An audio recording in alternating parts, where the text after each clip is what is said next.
¿Alguna vez nos hemos puesto a pensar cómo le hacen los grandes grupos de empresas para pagar sus impuestos? ¿Esos gigantes corporativos que tienen un montón de compañías? Pues no, no es tan sencillo como llenar una sola forma. Hoy vamos a meternos de lleno a este tema. Y lo haremos a través de dos casos súper interesantes que resolvió el Tribunal Federal de Justicia Administrativa aquí en México. Van a ver que nos revelan la verdad detrás de los famosos beneficios fiscales. Miren, esta es la ruta que vamos a seguir. Primero, vamos a entender qué es eso de tratar a todo un grupo de empresas como si fuera una sola para los impuestos. Luego veremos qué tipo de beneficios se generaba, el pleito legal que se armó y, claro, qué decidió el tribunal. Después nos echamos un clavado a otro caso donde el cuándo pasan las cosas es lo más importante.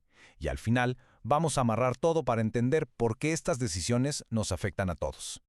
Bueno, pues arranquemos. La idea de cobrarle impuestos a un grupo de empresas como si fuera un solo ente, pues es un verdadero reto. Por un lado, puede que simplifique algunas cosas, pero por otro, abre la puerta a un mundo de estrategias y beneficios fiscales que justo ahora vamos a empezar a desmenuzar. Aquí está la pregunta del millón. A ver, imaginemos que una empresa de un grupo gana muchísimo dinero, pero otra del mismo grupo tiene unas pérdidas enormes. ¿Sería justo que la primera pague un dineral de impuestos mientras la otra está casi en la quiebra? Justo para resolver ese dilema, en México existió por mucho tiempo un esquema muy especial. Pensemos en esto como si fuera la economía de una familia. Al final del mes se juntan los sueldos de todos, pero también se restan los gastos de todos para ver cómo salió la familia en conjunto. Bueno, este régimen hacía algo muy parecido. Agarraba las ganancias de unas empresas, le restaba las pérdidas de otras y sobre ese resultado global, ¡pum!, se calculaba un solo impuesto para todo el grupo. Ahora, vamos a ver bien cómo funcionaba este asunto, porque para entender el pleito que se armó después, es importantísimo saber si el beneficio que daba este régimen era, digamos, un regalo para siempre, o más bien era como un préstamo. Ojo, esto no salió de la noche a la mañana. Nació como una idea por allá de los 60, se hizo ley en los 80 y fue cambiando con los años. Pero un momento clave, y quiero que pongan atención aquí, fue la reforma de 2008. Esa reforma quitó una regla medio técnica que obligaba a tratar las pérdidas por vender acciones de una forma separada.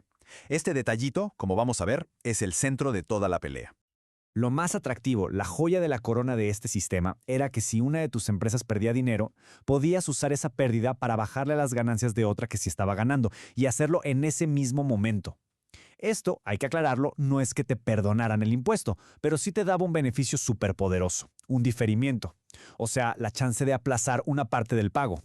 Y esta frase de la sentencia del tribunal es oro molido. Lo resume absolutamente todo.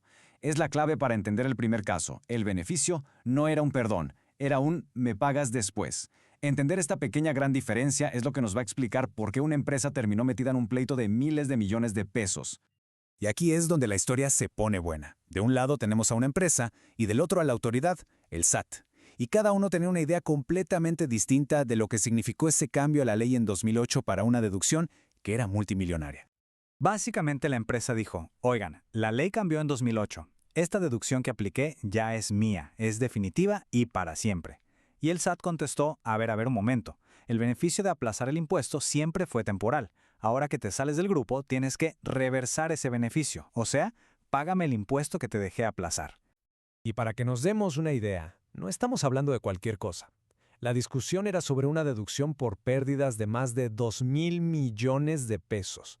Con esa cifra en la cabeza, ya podemos dimensionar el tamaño del problema que tenía que resolver el tribunal. Entonces, ¿cómo le hizo el tribunal para resolver este pleito millonario? Pues de una forma muy inteligente y metódica. Se fue para atrás a ver cuáles eran los principios básicos y sobre todo cuál fue la intención original de la ley. El tribunal lo explicó en 3 pasos muy claros. Primero dijo, a ver, este régimen siempre fue temporal. Su chiste era aplazar el pago, no perdonarlo. Segundo, aclaró, la reforma de 2008 no cambió eso. Lo único que hizo fue hacer más fácil usar las pérdidas, pero el beneficio siguió siendo temporal. Y por lo tanto, el tercer paso fue la conclusión lógica. Al salirse del régimen, la empresa tenía que pagar el impuesto que había dejado pendiente. Así que al final le dieron la razón al SAT. Muy bien, ahora vamos a cambiar de canal y a ver el segundo caso. Este nos va a enseñar otro principio importantísimo en los impuestos, uno donde, de verdad, el tiempo es dinero. Este principio se llama devengo. La situación es la siguiente. Una empresa, para que le hicieran un buen descuento, pagó por adelantado en diciembre de 2009 todos los intereses de un préstamo que correspondían a todo el año siguiente, a 2010. Y claro, como ya lo había pagado, intentó deducir todo ese gasto en su declaración de 2009. Suena bastante lógico, ¿no? Ah, pero aquí es donde entra el famoso concepto de devengo. Este principio nos dice que los gastos se tienen que registrar cuando de verdad suceden en la realidad económica, no necesariamente cuando sueltas el dinero. Por ejemplo, el gasto de la renta de tu casa de enero ocurre durante todo el mes de enero, aunque la hayas pagado en diciembre. Pues con los intereses de un préstamo es igualito. Se van generando, se devengan poco a poco, día con día. Y esta cita de la sentencia es clarísima, no deja lugar a dudas. El tribunal dice que el gasto de los intereses ocurrió a lo largo de los 365 días de 2010. Por lo tanto, ese gasto solo se podía deducir en el año fiscal de 2010 y no importaba para nada que el pago se hubiera hecho un año antes, en 2009. Bueno, ya vimos los dos casos. Ahora sí, vamos a juntar todas las piezas del rompecabezas. Veamos qué lecciones nos dejan estas dos decisiones del tribunal, porque de verdad son muy importantes para cualquier empresa, y en general, para entender cómo funciona la política económica de un país. Entonces, ¿qué nos llevamos de todo esto? A ver, primera lección. Los regímenes fiscales especiales buscan ser neutrales. No están hechos para que pagues menos impuestos, sino para que pagues de una forma diferente, pero al final la cuenta sea la misma. Segunda lección. En temas de impuestos, la realidad económica le gana al papelito.